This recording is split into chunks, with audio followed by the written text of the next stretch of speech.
KPHB police స్టేషన్లో మీ మీద ఒక ఆరోపణ కూడా ఉంది.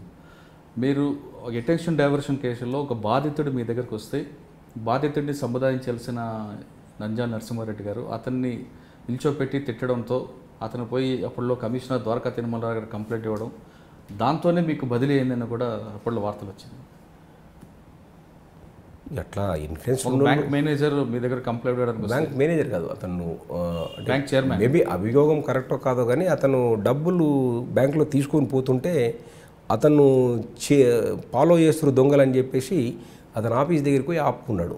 మీరు ఫాలో చేస్తున్నప్పుడు 100 చెప్తే మీకు పోలీసు ఇన్ఫర్మేషన్ ఇచ్చేది కదా అని. అంటే అక్కడ వేరియస్ కారణాలు. అప్పుడున్న తెలంగాణ మూమెంట్ నన్ను ట్రాన్స్ఫర్ చేయడానికి ఇది ఒక కేసు అని అనుకోను.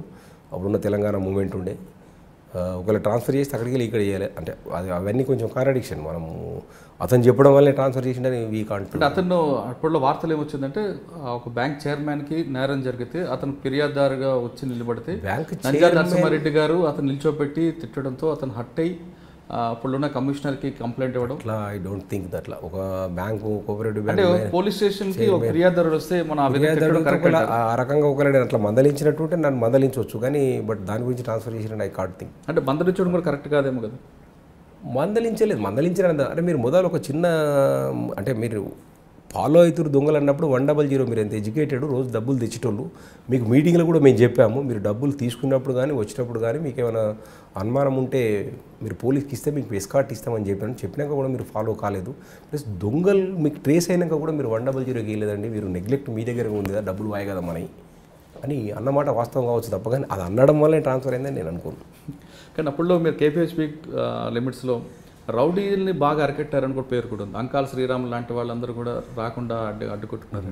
నేను అలాంటిది ఏదైనా నేను చేసి ఉంటే నా కిందోళ్ళు నా పైవాళ్ళు సహకరించి నా యొక్క వృత్తి ధర్మాన్ని నెరవేర్చడానికి వాళ్ళకి సహకరించిన వాళ్ళందరికీ నాకు కృతజ్ఞత. నేను ఒక్కనే చేసినా అని అనుకోను. I can't claim my single, it is a team. ఒక ఎస్హెచ్ఓగా మీ ఇచ్చిన ఎస్హెచ్ఓగా నా బాధ్యతలు నేను నెరవేర్చడానికి నా కింది వాళ్ళు నా పై వాళ్ళు మంచి సహకరించారు 100%. అక్కడ ఉన్న శరత్ బాబు మాకు ఏసీపీ గారు, శరత్ బాబు సార్ ప్రతిదీ గైడ్ చేసేటోడు. Narasimha Reddy you are going behind the limit అని చెప్పేటోడు. Go ahead, this is the good case అనేటోడు. ఆయన ప్రభాకర్ రెడ్డి కమిషనర్ గారికి చెప్పేటోడు. చెప్పి సరే ఇది ముందుకు పోదాం సార్, నరసింహారెడ్డి ఇట్లా చేస్తుందంటే కొంచెం జాగ్రత్తగా ఉండి మానిటర్ చేస్తూ చేయండి, ఏం కాదు మంచి పోలీస్ అట్లా అంటే 5 ఆఫీసర్ల సహకారం ఉంది. ప్లస్ ఈ రాత్రి అంతా మనం కష్టపడాలి, దీన్ని ఎట్లా తీసుకురావాలి. ఠాడీ దగ్గర మర్డర్ అవడం ఏంది అంటే కూడా కింద టీమ్స్ అన్నీ వెళ్ళి నా కింద పనిచేసేటోళ్ళు బ్రహ్మాండంగా అట్లా డజన్ కొద్ది ఉంటే వాళ్ళ పేర్లు చెప్పడం కష్టమవుతుంది. వాళ్ళందరినీ కూడా పురమాయించగానే పోయి తీసుకొచ్చేయడం అట్లా. అంటే టీం వర్క్. పోలీసులో ఎవరైనా ఆఫీసర్ బాగా సక్సెస్ అయ్యారంటే పై ఉన్న ఆఫీసర్స్ యొక్క అడ్వైజ్, కింద ఉన్న ఒక టీం వర్క్ అని చెప్పాను. అంటే పైన కమిషనర్ దగ్గర నుంచి కింద కానిస్టేబుల్ వరకు పనిచేస్తేనే అందరు పనిచేస్తేనే టీం అవుతుంది. ఆ టైంలో అందరు సహకరించుకోండి. నేను ఒక్కరిని క్లైమ్ చేసిన it is not correct. Okay, KPHB నుంచి నెక్స్ట్ నేను ఇంటెలిజెన్స్కి వెళ్ళానండి. అప్పుడు తెలంగాణ మూమెంట్ ఇంటెలిజెన్స్లో 3 years పనిచేశాను. దాని తర్వాత నాకు ప్రమోషన్ వచ్చింది. ప్రమోషన్లో నేను ఏసీపీ బాలానగర్ చేశాను. అక్కడ అప్పుడు మాకు commissioner Anand sir, CV Anand sir, అట్లా ప్రివెన్షన్ ఆఫ్ క్రైమ్ కానీ డిటెక్షన్ ఆఫ్ క్రైమ్లో కూడా ఆయన మంచి అడ్వైజ్ ఇచ్చారు, మంచి సహకారం చేశారు. అప్పుడున్న ఇన్స్పెక్టర్స్, ఎస్ఐస్ కూడా ఒక టీం వర్క్ లేక చేయించి మంచి పని చేసినాం. దెన్ అక్కడ అప్పుడు మీరు అడిగిన సీసీ కెమెరాలు ఆనంద్ సార్ అన్నట్టు. ఎవరు సీసీ కెమెరాలు పెడతారు మీరు బాగా అని చెప్పేస్తే నేను పెడతాను సార్ అంటే ఎట్లా పెడతావు అంటే ఇక్కడ ఉన్న అందరూ సహకారం తీసుకొని పెడతాను. పబ్లిక్ ఇన్వాల్వ్మెంట్ చేస్తే పబ్లిక్ కమ్యూనిటీ ఎస్ కెమెరాలు పెట్టడం కొద్దిగా గొప్ప, పబ్లిక్ ఇన్వాల్వ్మెంట్ చేసాం బాగా.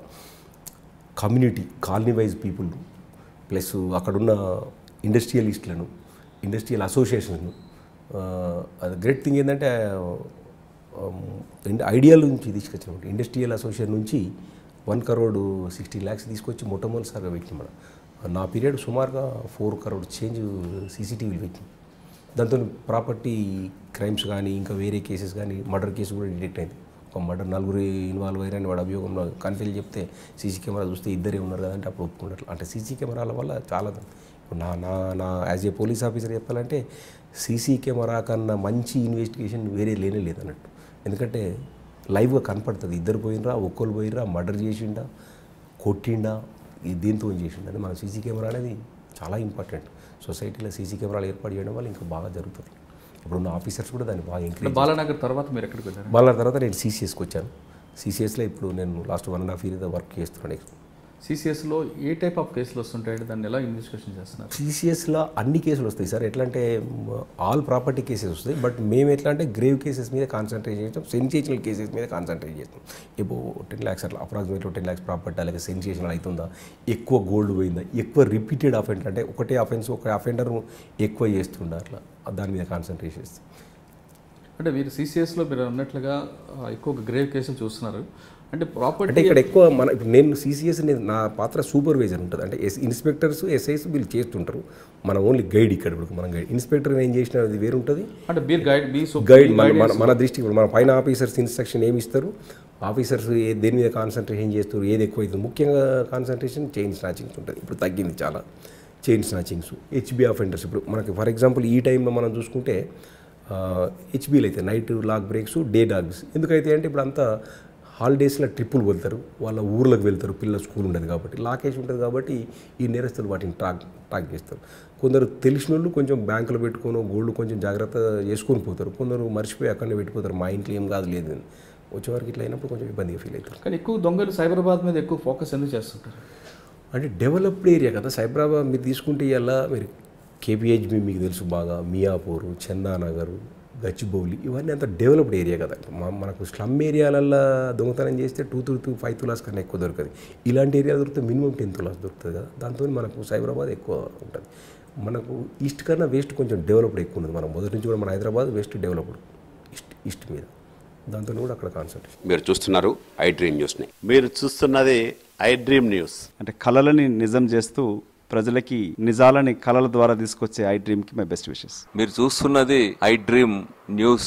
మీరు చూస్తున్నారు I dream channel. For more videos please subscribe I dream. మరిన్ని వీడియోల కోసం ఐ డ్రీమ్ని సబ్స్క్రైబ్ చేయండి. Please subscribe I dream. And I'm very much satisfied with the way interview went on.